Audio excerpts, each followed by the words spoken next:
Magandang araw at magandang buhay mga kakwento. At heto na nga mga kamosangs, sinagot na nga ni Madam Kapitana ang mga sinabi ni Ate Edna sa kanyang Facebook Live kamakailan. Tara na't panoorin po natin ang kanilang mga sinabi. Ate Edna, iniwan ko daw ang pagiging kapitan ko at wala daw akong pusong charity. Yun pa yung pagkakaintindi mo, Ate Edna? Yes, naging kapitan po ako. No? Naging pioneer SK chairman po ako for 5 years. Naging barangay kagawad po ako for 5 years. Naging daycare worker po ako for almost 8 years at naging kapitan po ako.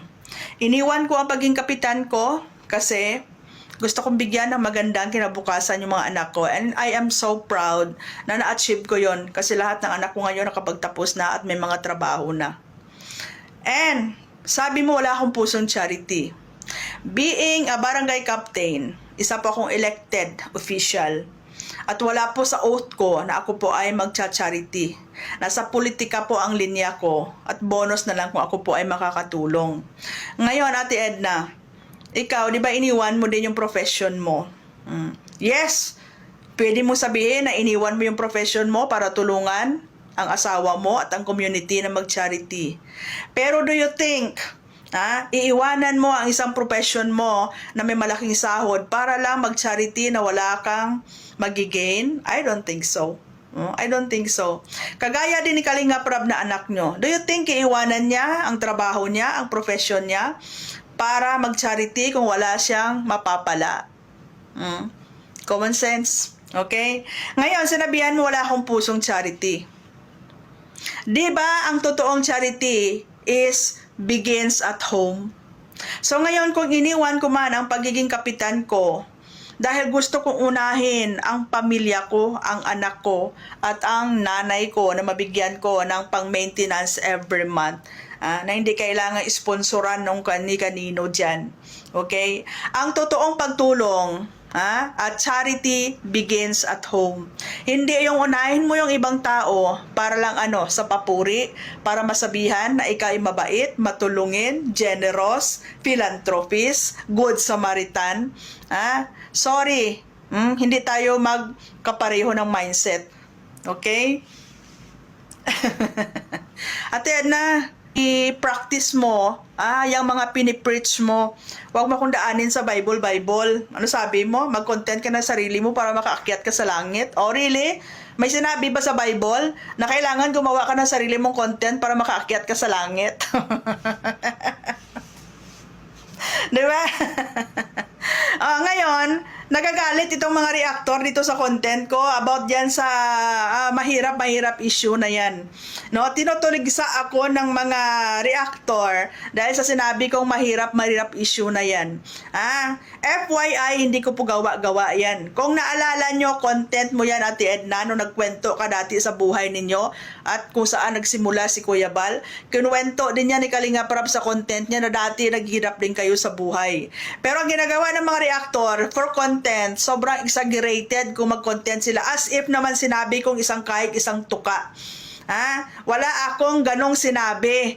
At dyan sa mga video ko na nireaksyonan ninyo, ano ang sinabi ko dyan? Hindi naman kayo mayaman dati. Which is totoo naman yan, galing mismo sa bunganga ni Ate Edna at ni Kalinga Prab. Okay? Wala pa akong sinabi dyan na galing kayo sa isang kahit isang tuka.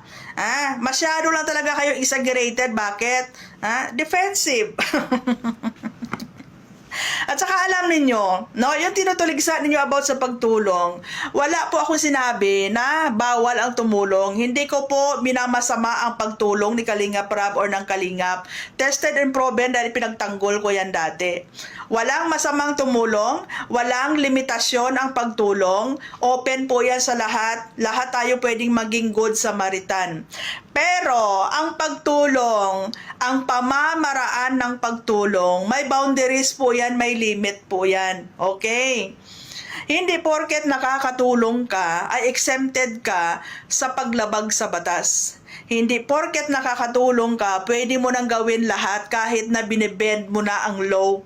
Okay? Hindi porket nakakatulong ka, wala nang pakialam ang batas sa'yo. Remember, ignorance of the law excuses no one. Yes, sabihin natin maganda yung intention ninyo, yung pagtulong.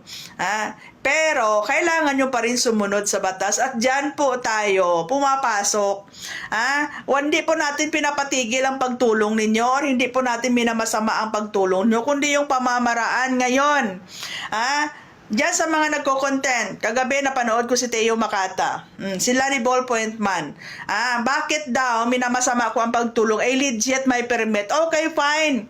Alam ko yan kasi ina-acknowledge ko naman yung permit na yan ng Security and Exchange Commission. Na kung tutuusin, kayo ang kumuha ng permit para makatulong kayo. Hindi kayo inutusan ng gobyerno na tumulong Kayo yung voluntary na kumuha ng permit para tumulong.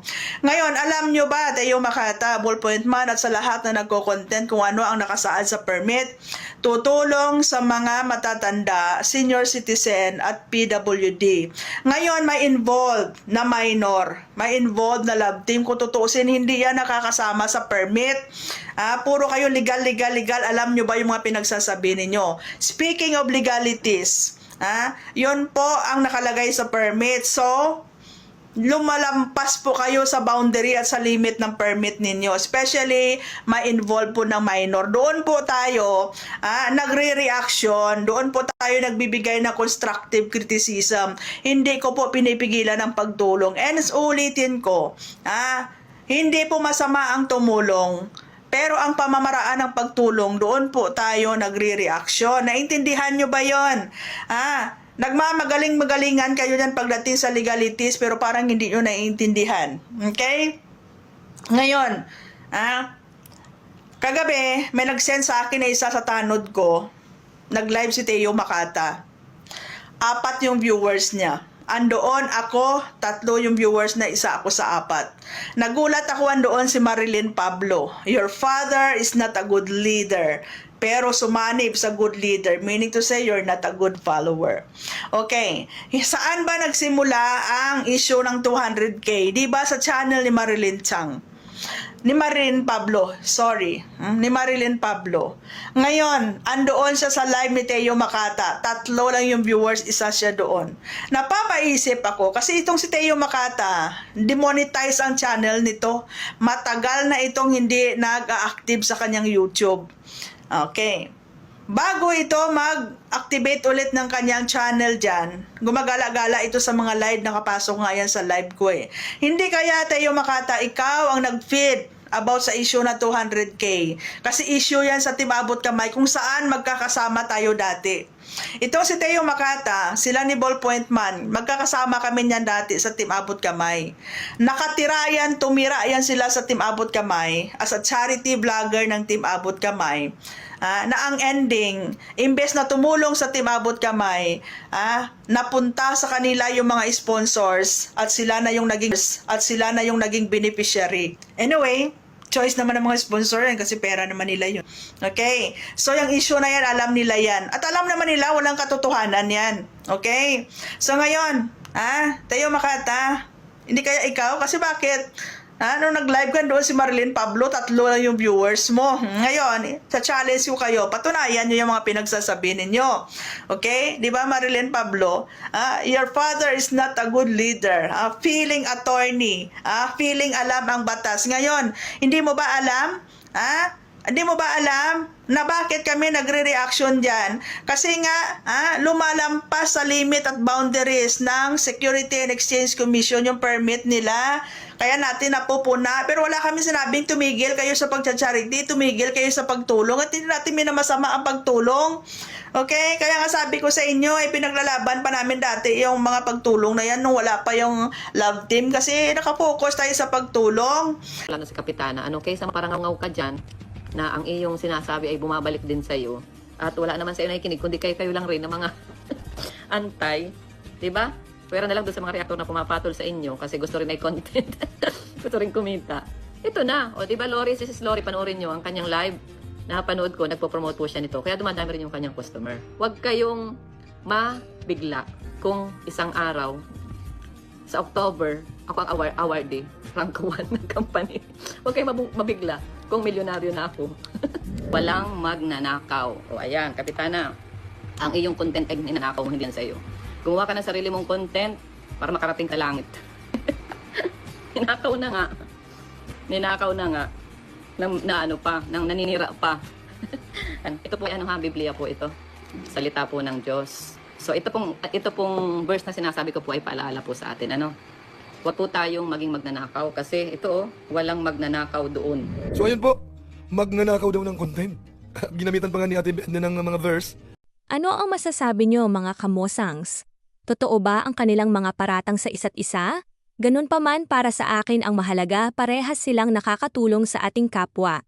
Iba-iba man ang paraan ng bawat isa, ang importante may natutulungan silang mga kababayan nating mga nangangailangan.